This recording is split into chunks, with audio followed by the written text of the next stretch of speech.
Morning সবাইকে। কেমন আছো সবাই? সবার দিন যেন ভালো যায়। আজকে আর সকালে আমার সাথে কোনো অঘটন ঘটেনি।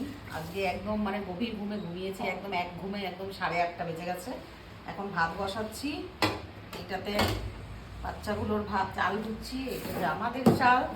আজকে শনিবারে একটু নিরামিষ খাই আর কি। বুবুলকে দিয়ে এই যে পাঁপড় আনালাম। আজকে পাঁপড়ের নিরামিষ ডালনা হবে। খুব ভালো খায় আমার ছেলে মেয়ে। পাঁপড়ের ডালনা আলু দিয়ে করি, নামানোর আগে ঘি দিয়ে দিই। তো তোমাদের কাছে আজকে একটা আমি হেল্প চাইছি। সেটা হলো, আমার কিছু স্টোনের রিকোয়ারমেন্ট আছে। যদি তোমাদের ভালো স্টোনের সাজেশান থাকে, কোনো শপ আছে রানীগঞ্জ দুর্গাপুরে, তো একটুখানি আমাকে কমেন্ট করে জানাবে তো। ভালো, যেখানে ভালো পাওয়া যায়, দামও ভালো থাকে, ল্যাব টেস্টেড থাকে একটুখানি। কেননা জানোই তো বিগত যে কিছুদিন দিয়ে আমাদের সাথে যে ঘটনাগুলো ঘটছে, একটা অ্যাস্ট্রোলজারকে আমি দেখিয়েছিলাম, কিছু বলেছে আমাকে, মানে রিকোয়ারমেন্ট যে এগুলো নিলে তার প্রতিকার হবে। সেই জন্য একটু অনেক জায়গায় আমি দেখছি। কলকাতাতে আছে, কিন্তু কলকাতায় গিয়ে তো আর কেনা, কলকাতার আমরা কিছু চিনিও না, আর ওখানে গিয়ে কেনাও পসিবল না। এই জন্য যদি দুর্গাপুর আসানসোলের ভেতরে ভালো থাকে, ভালো মনে হয় তোমাদের, যদি জানা থাকে তো একটু কমেন্ট করে প্লিজ জানাবে আমাকে। তোমাদের দ্বারা তো অনেক উপকৃত হই সবসময়, তোমরা 101 সাজেশান দাও, তার ভিতর থেকে হয়তো কোনোটা ভালো সফল হয়, সেইটা তাই আর একবার তোমাদের কাছে হেল্প চাইলাম। আর এবারে রান্নার জোগাড় যন্ত্র করি, দেখা হবে তোমাদের সাথে একটু পরে। ম্যাক্সের জন্য তারাপীঠ থেকে ট্রাকটা এনেছিলাম, যেহেতু ওর এখনো হাতের খবলে পড়েনি, ওই জন্য ট্রাকটা এখনো ট্রাকই আছে। না হলে কে নেবে এটা? এই যে মুখের ভিতর চলে গেল, মানে এই ট্রাক আর রোডে চলনে কে লায়ক नहीं रहेगा। হ্যাঁ, তাই তো নিয়ে নেবো ট্রাকটা। ট্রাকটা দাও, নিয়ে যাই। এই যে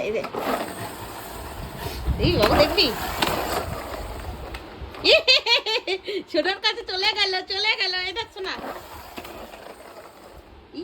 ওর কোনো ইন্টারেস্ট নাই না ট্রাকের উপর, কোনো ইন্টারেস্ট নাই ভুল ট্রাকের উপর। দেখ, ও খালি বলের উপরে। মা এনে দিয়েছে না তোমার? আর একটা জিনিস তোমাদের দেখাবো আমি, দাঁড়াও, চলো আমার সাথে।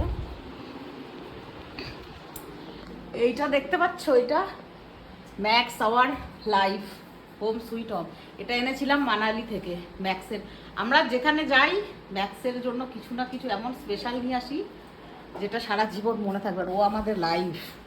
তো এটা মানালি থেকে, ওই হিড়িম্বা দেবী টেম্পেলের ওখানে, যারা গেছো মানালি জানবে, হিড়িম্বা দেবী টেম্পেলের ওখানে এরকম বসে থাকেন ওরা আর কি, ঘরের জন্য সুন্দর সুন্দর এরকম কাঠের উপর পেন্ট করে দেয়। তো আনিয়েছিলাম ম্যাক্স আওয়ার লাইফ। সোনাটার জন্য মা সব সময় আনে না, আছে না? ইলি বাবা ছুড়ে এ মা, এমনি করছে তোমার সঙ্গে, এমনি করছে। ও নেবে না, ওর কোনো ইচ্ছা নেই নেওয়ার। ভাঙার ইচ্ছা আছে, এখনই মাইন্ডটা ডিস্টার্ব হয়ে যাবে, ভেঙে দেবে। দেখতে দেখতে আবার সেই ঘুরে পুজো আসছে। আর কয়েক মাস বাদেই পুজো, কয়েক মাস বলতে হয়তো 2 থেকে 3 মাস, আবার সেই পুজো, কাঁচা ধোয়া কেনাকাটি। কিন্তু আমার জীবনে আর সেই পুজোর কোনো মূল্য নেই, কোনো কিছু নেই, না কোনো কেনাকাটি। তবে হ্যাঁ, ছেলেমেয়ের জন্য অনেক কিছু আমি ভেবে রেখেছি মনে মনে। আমি এখন ওদেরও বলিনি, আর এখন তোমাদেরও বলতে চাই না। দেখা যাবে আস্তে আস্তে, তোমরা তো আছোই সাথে, দেখতেই পাবে কি আছে না আছে স্পেশাল কিছু। আর আমি চলে যাব বাইরে, থাকবোই না আমি পুজোতে। আমি কোথাও একা একা হারিয়ে যেতে চাই। তো চলো রান্না করে যাই, সোজা রান্না বান্না করি। তোমরা বাকি ব্লগগুলো দেখে নাও।